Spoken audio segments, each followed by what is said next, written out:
This is TAU Unbound, the English language podcast of Tel Aviv University. Please welcome your host, Ido Aharoni, Tel Aviv University's graduate, member of the Board of Governors, lecturer, writer, and veteran diplomat. Welcome to yet another episode of TAU Unbound. I'm Ido Aharoni, and it is my distinct pleasure to welcome to our studio today Professor Guy Mundlak. Hello, nice to meet you. It's good to have you here, and let me just share with our audience your title. You're the professor in the Faculty of Law. You are the head of the School of Social Policy Studies, which you will tell us a little bit more about this school. And you also, your appointment is shared with the Department of Labor Studies in the Faculty of Social Science. And the most important thing for our audience to know is that your research deals with the impact of law on the labor market and welfare state. And today we'll talk about all of those things: the future of work, the impact of COVID, the impact of war, and all the other great things that you're studying and researching as part of your work. But before we dive into the subject matter, tell us about yourself. How did you end up doing what you're doing today? Okay. Well, I went to study law. I think partially as a result of my military service, where I was in a commune in Kiryat Shmona, up north near the Lebanese border, combined with the military service. And I thought back then, as I was exposed to the social issues, that I want to go into areas of social stuff and policy and think about making things somewhat better. So you were in Kiryat Shmona as part of your military service. Yes, Was yes. it part of the Nachal Brigade? Yes, exactly. And were you part of a youth movement? Which one was it, Maccabi? I was in the Tufim. Sofim, the Scouts. the Okay, Scouts, what yeah. year were you there? I was there 82 to 86, so I was there on the verge between Kiryat Shmona being missiled and the beginning of the first Lebanese war. So Yeah, I remember. In fact, I knew some of the people that were there just before you, okay. and they were wonderful kids. I must say to our listeners and viewers that I personally knew this program. It was a very special program that created those really enclaves of young, highly motivated people of high quality coming from the center of Israel to work and develop what we call development towns in the periphery, like Kiryat Shmona, Ma'alot, and other places. It was a wonderful program. So you were part of this was in many ways an elite program. I don't know if it was an elite program, and I think the program was to be there with the people, not to come and provide services to people, but actually to be with the people. And I think that's the one thing that I took with me from that program, and that's to listen, to realize, to figure out needs, to see where I can contribute, but to see a whole lot of what they can contribute to me in terms of my understanding of the situation around me. So I think in a sense it was an anti-elitist program, at least in its intentions. The idea was to get people to move into development towns. I think that didn't really work, but a whole lot of people took a lot of inspiration from our life there and our understanding of where it should take us into the future. And clearly nowadays, it's a place that's in my heart. Yeah. I even remember the building where one of the apartments was on the way to the Hula Valley, on the road leading to the Hula Valley. So you started studying law with a very clear social sensitivity. So it wasn't just law for the mechanics of law. No, it was law with social intentions. I was planning on doing criminal law. At some stage I realized it was a huge mistake for me. And then I searched for what does interest me, and I stumbled on labor law, which struck me both as a fascinating intellectual field and a field where you can try to make a difference. So it was a good and interesting combination. So if you can share with our viewers, so what is when you say labor law, so we all think about disputes between workers and their employers and so on, but it's much bigger than that. Can you tell us a little bit more about what does it entail? I think that perhaps this is a minute to say that my life here in two faculties, both in the Faculty of Law, which is on one side of the street, and the Faculty of Social Science, which is on the other side of the street, kind of shaped my research agenda. So I'm not looking at what's called the black letter law and the small details of this statute or that statute, but actually at the way that law constitutes our social system and the way that laws constitute communities of people who can act together to make a difference.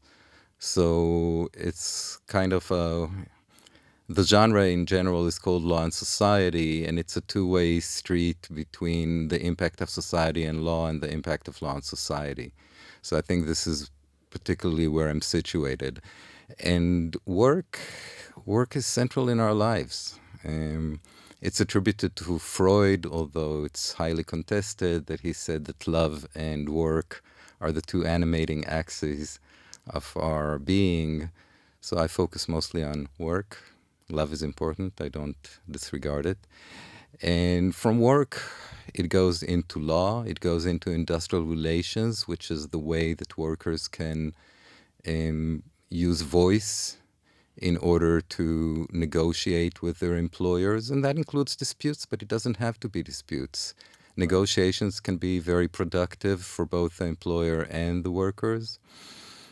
And it's about the welfare state and the way that we think about work in the welfare state. It's about migrant workers. It's about transnational labor law, which deals with the ever-growing importance of global value chains and the responsibility of high brands at the top of the chain towards the workers, working with contractors around in the global south. So there are a lot of aspects that are related to work, and I try to branch out and see how they're all interconnected. And when we look at the history of humanity and civilization, we could say safely that, relatively speaking, the whole notion of an institutional approach to labor and organized labor and so on is a relatively new phenomenon. Well, in the end of the 19th century, it was still considered to be a criminal offense to be part of a trade union, considering that to be as kind of an untamed power anchor that may work against the state or may destabilize democracy. So the whole concept that freedom of association is a human right is something that came around the beginning of the 20th century.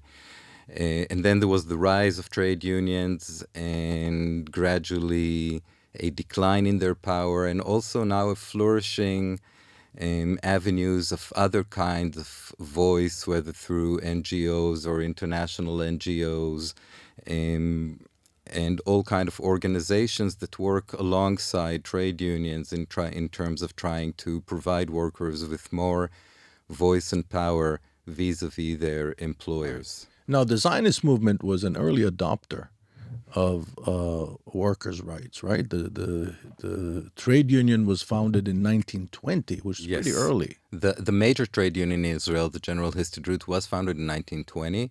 It was founded mostly in order to bridge together Jews who were here as new settlers and Jewish capital around the world.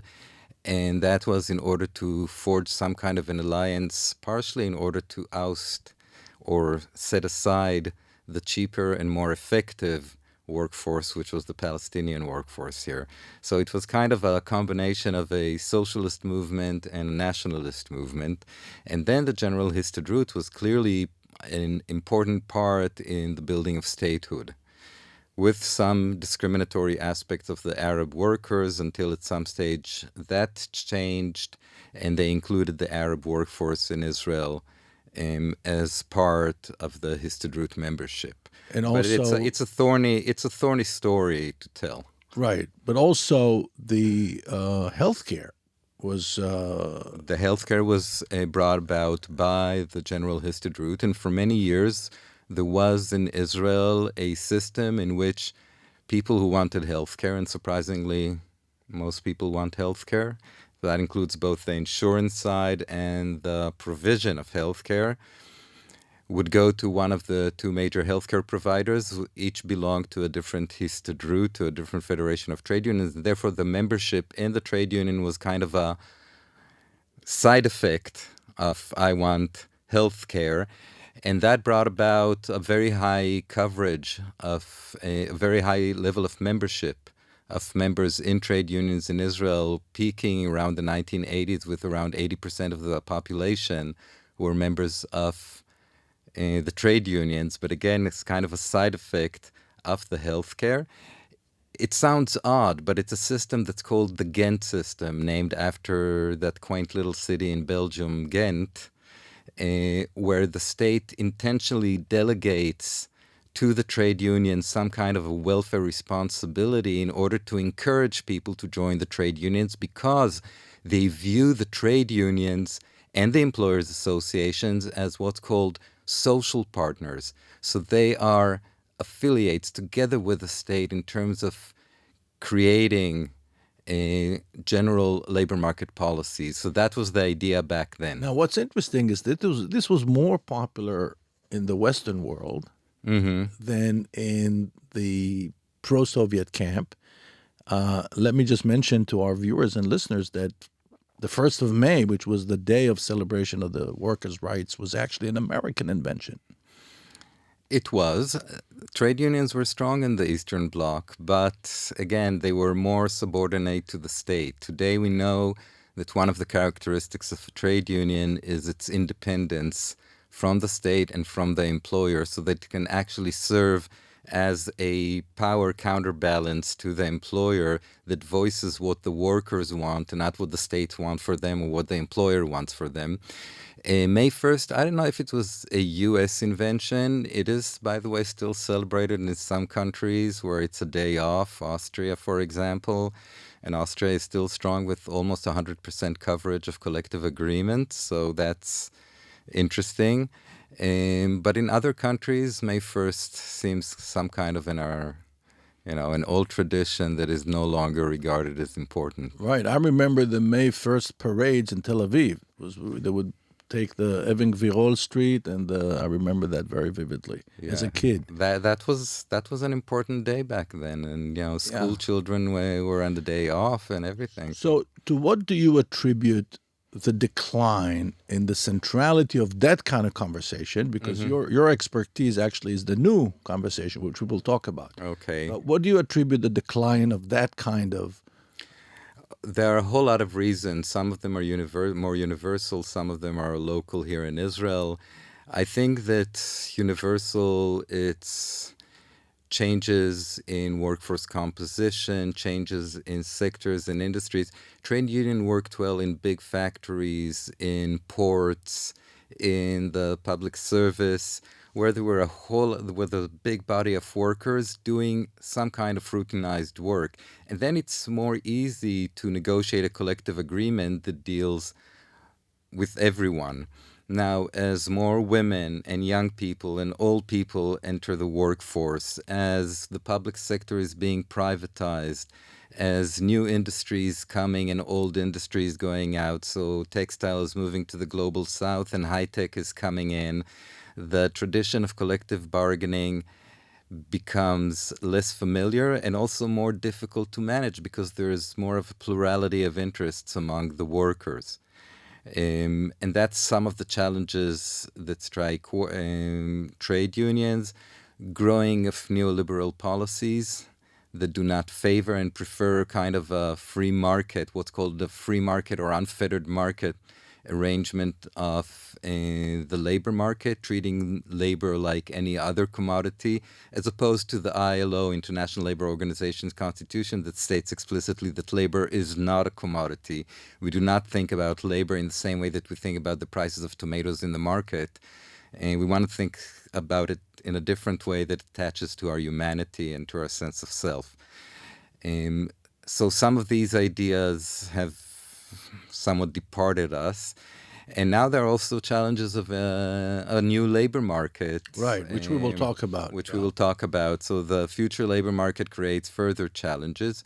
In Israel, there were also related reasons. So some of them were political, with the shift from the right, from the left to the right around the 1977 elections, which didn't bring an immediate change, but over time it was no longer the leadership in the political system that remembered the Histadrut as being part of the state building institution and treating it as like any other kind of interest group, and therefore pushing down its power resources. And one of them was to take away the health provision from the trade unions, and therefore taking away their major source of strength, which wasn't a bad idea in itself to nationalize healthcare. I think it's a good idea, but it was done without any thought to what would be the implications for the labor market. And here it should be made clear that trade unions is not a thing of the past. Trade unions is a thing of the present, and trade unions and collective bargaining are known to reduce levels of inequality. And in Israel, we have a very high level of income inequality, both among the general population, but also a large dispersion of wages among the workers themselves. So very high level of inequality where we feel the impact of the decline in trade unions. Now, by the way, would you say, just as this is just in parenthesis, because I'm curious about countries where you have a high level of inequality, and I wonder what's the situation there in terms of organized work, such as Brazil or the United States? So, first of all, the United States is considered in industrial relations to be the exceptional country. It's one of the countries with the most difficult rules for trade unions. Membership rates are very low. Coverage of collective agreements is very low, and it's very difficult for workers to organize there. And Brazil is an idiosyncratic story, but we do know that where trade unions are functional and where collective bargaining has broad coverage over a large part of the population, that has a positive impact on reducing inequality. Interesting. Okay, fast forward. Life expectancy is going up. People congregate in big urban centers. Technology is threatening to replace jobs that were performed by humans. It seems, and then a global pandemic hits, and people are now at home for several years, and then war erupts all over the place.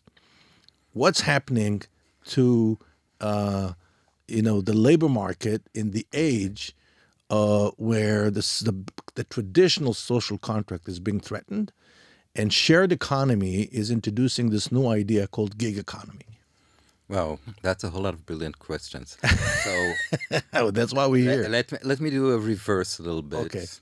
Around 2015, there started a flourishing of reports, first by actually business groups like McKinsey, and then gradually by states like in Germany and the United States, and then by international organizations, whether it's the World Bank, the OECD, or the ILO, talking about the future of work. So that has become the new slogan.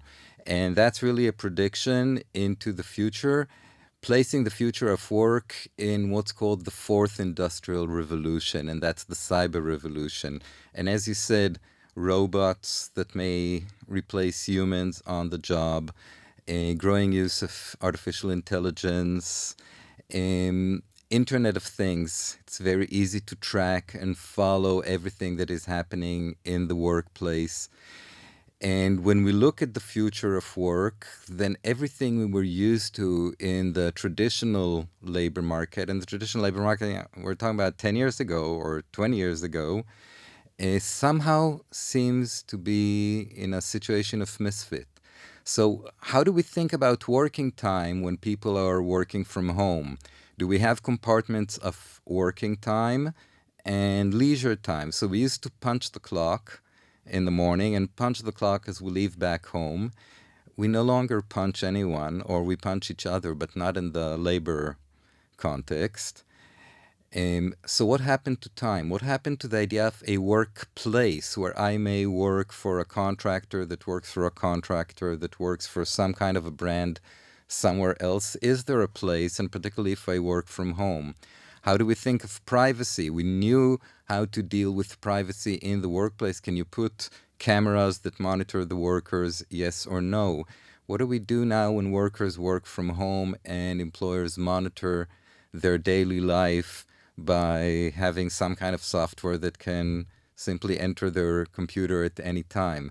So our computer is actually a very private space for all of us. So what do we think about privacy? Can workers engage in collective action, if we talked about trade unions, when they are situated in different places and different homes?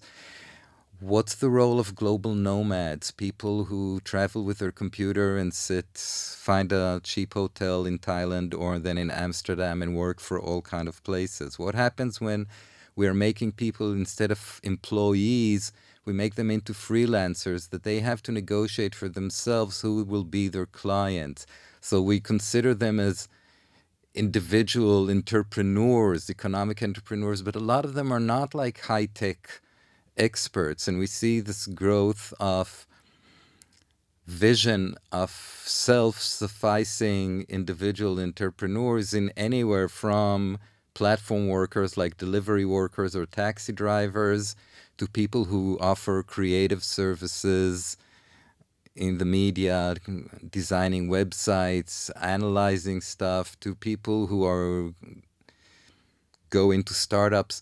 So everything has become very confused. So all of our ideas that were built on some notion of stability are being disintegrated. So I read somewhere in one of the several interviews that you gave on this issue that you said that to you the biggest question is one of security. So you're not worried about hunger as food safety or food security. You're not worried about, so how do we provide the workers that, let's say, work on a gig economy platform like Fiverr?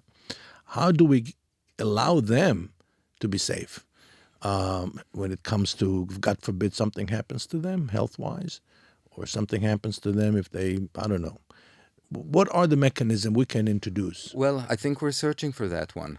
I have my own crazy ideas, but I have to admit that around 2018 and 19, I was kind of starting to lecture about the future of work and labor law and how do we rethink our deal with the state or maybe with the global village, because we're no longer confined to one state. And some of these ideas seemed so remote, and everyone said, well, that's so futuristic, even though usually when we date the future of work, we're talking about 2030. Why 2030? It's kind of like a nice round number, but it's here around the corner. So in 2019, people said, well, that's kind of science fiction, what you're talking about. And then came COVID. And suddenly, within a month, all grandmas and grandpas are talking with their grandchildren on Zoom. And then the reality of working from home, which employers resisted strongly, because how can we control the workers if they work from home, suddenly became part of our everyday reality. And then questions of privacy came up, a lot of them also around vaccinations. So all of these questions started to emerge, and then we saw all kinds of solutions. And some of them belong to the category of crazy solutions that we thought in 2019 are not seriously on the map. So the United States distributes, I think it was like $1,200 for everyone to use. That's called basic income. So it was a one-time or a two-time grant, but this idea that the state should provide minimal provisions to everyone has been on the map for a long time. South Korea provided vouchers for people to use during COVID as long as they used it in the local economy. So it was kind of a win-win. So we provide them security, and that's regardless of their employee status. But they can use it in order to encourage the domestic economy. So suddenly we see all kinds of efforts and attempts that come out of crisis, and admittedly some good things emerge from the COVID crisis.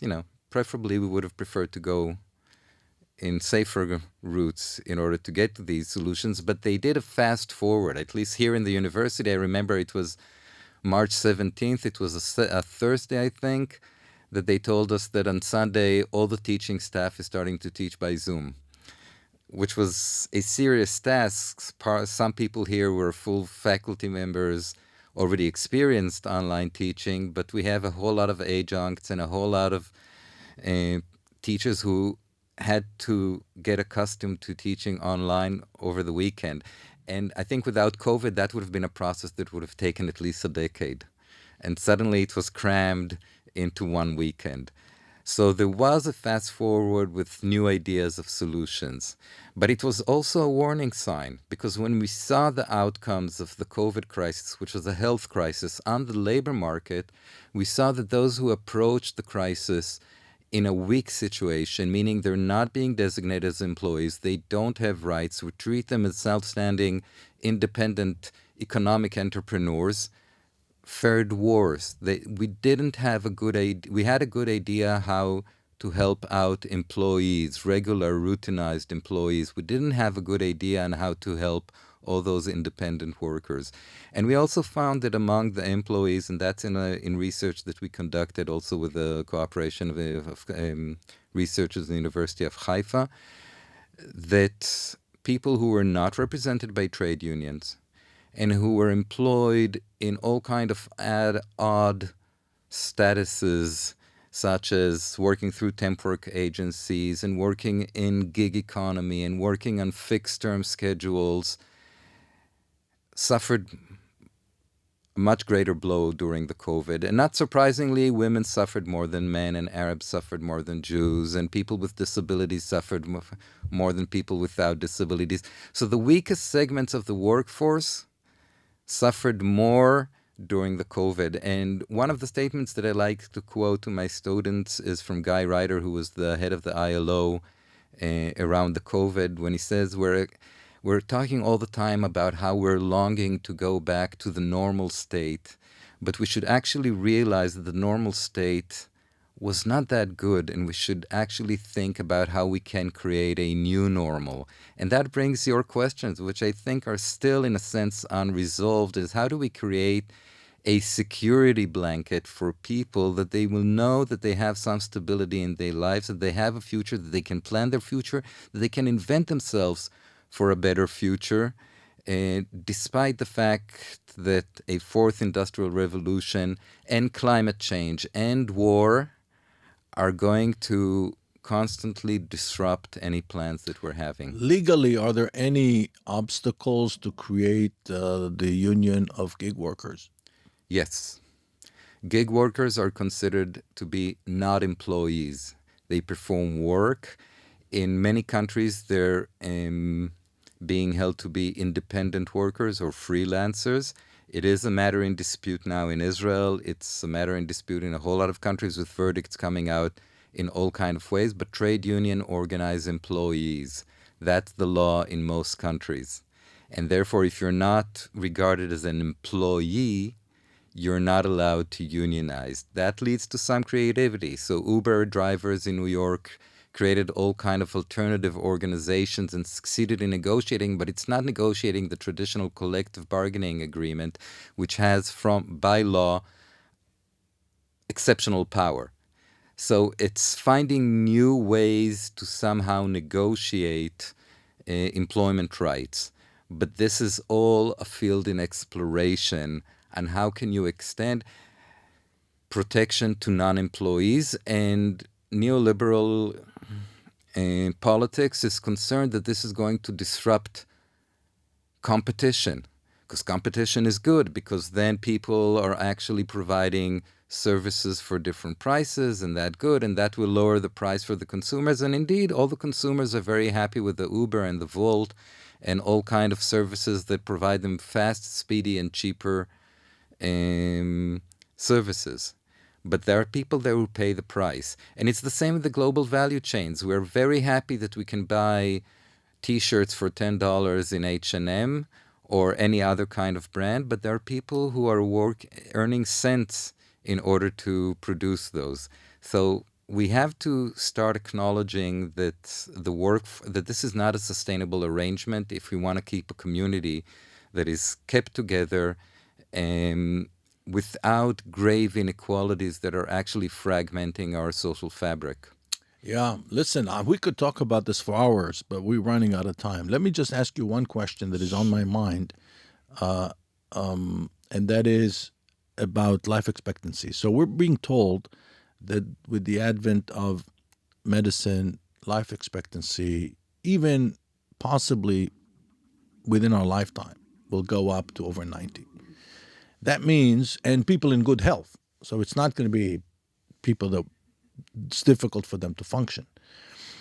How would that affect the labor market, and what would be the legal implications? Because we know that there is a legal retirement age. Well, in Israel, there's a legal retirement age. In the United States, there is no legal retirement age. There are different solutions in different countries.